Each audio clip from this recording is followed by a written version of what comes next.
Bonjour à tous et bienvenue sur la chaîne SC Math. Aujourd'hui, vidéo un peu différente des vidéos précédentes. Je vais vous donner 10 trucs et astuces pour réussir vos interrogations ainsi que vos examens. Alors ces différents points vont paraître peut-être essentiels pour certains et peut-être pas du tout pour d'autres. Donc voilà, on va essayer un peu de vous donner comment se mettre dans de bonnes conditions pour réussir toutes les évals, tous les examens que vous pourrez avoir au cours de vos études.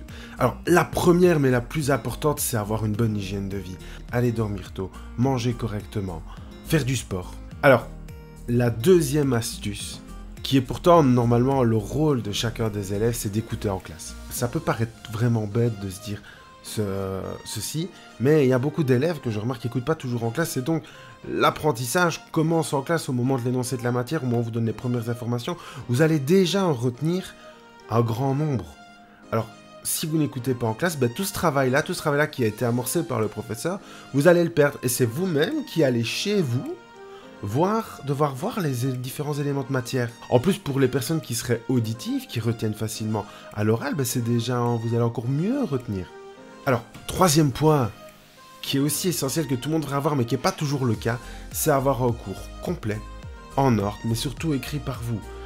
En effet, sans cours complet, pas moyen d'étudier, d'avoir tous les éléments de matière, et pas moyen d'étudier correctement, et vous allez louper des informations. Ensuite, pourquoi est-ce qu'il doit être écrit par vous et pas par quelqu'un d'autre? Parce que si votre cours est écrit par quelqu'un d'autre, vous n'avez pas fait ces étapes où vous-même vous allez écrire, où vous-même vous allez vous rappeler de ce que vous avez dit, vous allez écouter ce que le prof dit, réécrire tout correctement. Et là, c'est également une étape de la mémorisation. Tout à l'heure, le fait d'écouter en classe allait aider les auditifs. Ici, les visuels vont être aidés dans l'écriture. Vous allez pouvoir également utiliser vos propres codes couleurs pour dire qu'est-ce qui est important, souligner, annoter ce que le prof dit. Donc c'est hyper important que ce cours soit écrit par vous et pas par quelqu'un d'autre. Vous allez perdre de l'information, vous allez devoir refaire également une nouvelle fois ce travail-là. Donc quatrième point, avoir une méthode de travail adaptée à son profil de compréhension. On verra dans une prochaine vidéo les différents profils de compréhension. En détail, on verra des trucs et astuces pour chacun d'eux. Mais voilà, il est important de savoir si vous êtes plutôt visuel, auditif ou kinesthésique. Ce sont les trois profils de compréhension. Un auditif, lui, va avoir besoin de se répéter les choses, va avoir besoin d'écouter les choses pour pouvoir les mémoriser correctement. Un visuel, lui, va prendre une photographie mentale de son cours. Et donc, les couleurs sont importantes, le numéro des pages, ces différents éléments-là pour permettre de ressortir les différentes notions. Également, le visuel va avoir besoin d'écrire plus qu'un autre pour pouvoir mémoriser. Il y a également le kinesthésique, lui ça se base surtout au niveau de l'ambiance, d'études, etc. Se créer un petit coin chez lui, un petit coin où vous allez pouvoir travailler tranquillement, c'est hyper important. Donc, identifiez votre profil d'apprentissage, pour ça il y a différents tests qui peuvent être réalisés. Vos profs en ont déjà parlé, il y a différents moyens également d'avoir des signes, de si vous êtes plutôt auditif, visuel ou kinesthésique. Mais voilà, c'est hyper important parce que chaque profil d'apprentissage va avoir ces petits trucs et astuces pour faciliter l'apprentissage, pour retenir plus rapidement, plus efficacement et dans la durée. Cinquième point, vos profs ont dû vous rabattre les oreilles avec ça, c'est faire un planning. Et surtout de le respecter. En effet, planifiez votre travail à l'avance. On est là dans la période avant les examens, se dire je vais étudier un peu chaque jour une matière différente pour pouvoir revenir dessus. Ça va être hyper important pour pouvoir arriver à gérer votre temps. Pour ne pas vous retrouver le jour avant l'examen. Ah mince, il me reste plus que 6 heures avant d'aller dormir et je n'ai encore rien fait. Le planning devra être fait en sorte de prévoir un temps pour voir chacune des choses, de pouvoir revenir sur chacune des matières. Faire un planning pour essayer d'avoir des moments calmes, pour essayer d'avoir des moments de détente. Vous allez peut-être aller voir vos potes, aller marcher, aller courir, faire différentes choses. C'est pour ça que c'est hyper important pour ne pas vous retrouver quelques jours avant à ne plus avoir assez de temps pour tout étudier. Donc avoir un planning est un des points les plus importants, je dirais même. Alors, sixième point important, c'est d'avoir un espace de travail au calme.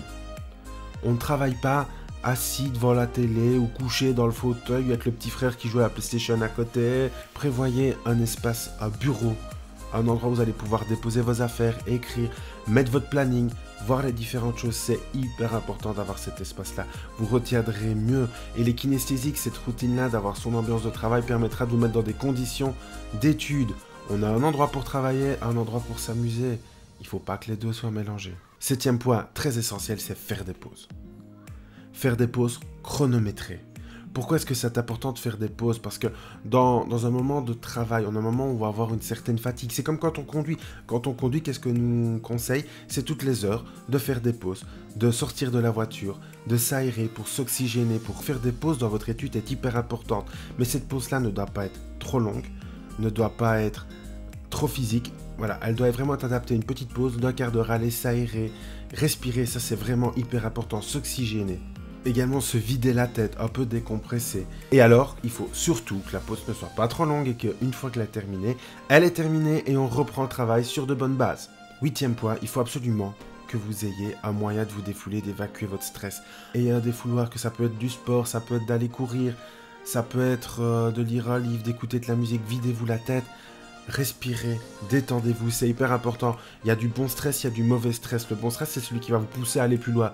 Le mauvais stress, c'est celui qu'on va devoir évacuer au plus vite, c'est celui qui va vous mettre dans une mauvaise ambiance, qui va pas vous permettre d'étudier efficacement. 9e point, on arrive presque au dernier, très important, c'est dormir. Faire une nuit blanche pour étudier n'a pas été bonne, vous allez vous mettre dans une mauvaise condition, dans une mauvaise hygiène de vie, parce qu'on n'aura pas dormi assez, vous allez être fatigué. Le sommeil va permettre de consolider les infos qui sont importantes et d'éliminer les choses futiles qui s'est passé au quotidien. Oubliez qu'on a renversé un verre, mais se rappeler des notions importantes, des éléments importants, c'est durant le sommeil qui a cette consolidation-là. Et donc si vous ne dormez pas, il y a des études qui ont été prouvées, vous allez retenir moins d'informations, donc dormez. C'est super important. 10e point très important, prévoir tout le matériel que vous aurez besoin le jour avant pour pas vous retrouver le jour de l'apéro, le jour de l'examen, sans sa calculatrice en maths, sans son atlas au cours de géographie. Moi, ça m'arrivait en première secondaire, j'avais pas été assez prévoyant. Je me suis retrouvé le jour de l'examen de DM sans mon atlas. Heureusement, on a pu m'en donner à la fin de l'examen, mais j'ai perdu beaucoup de temps et j'ai perdu des points à cause de ça. Donc hyper important de prévoir les choses, checker son sac le jour avant, remettre tout, reprendre ses synthèses, etc. Très très important. Voilà, on se retrouve à la fin de cette vidéo avec les 10 points importants selon moi pour pouvoir préparer au mieux une session d'examen, pouvoir préparer au mieux ces atéros. C'est des petites choses, voilà, des petits trucs que tout le monde est capable de faire, que tout le monde peut mettre en place. Vraiment des petites choses simples. Il y a encore d'autres choses que vous pouvez faire, mais déjà respectez ces choses-là et vous verrez, ça se passera mieux que si vous ne les respectez pas. Sur ce, je vous dis au revoir et on se retrouve bientôt pour une prochaine vidéo.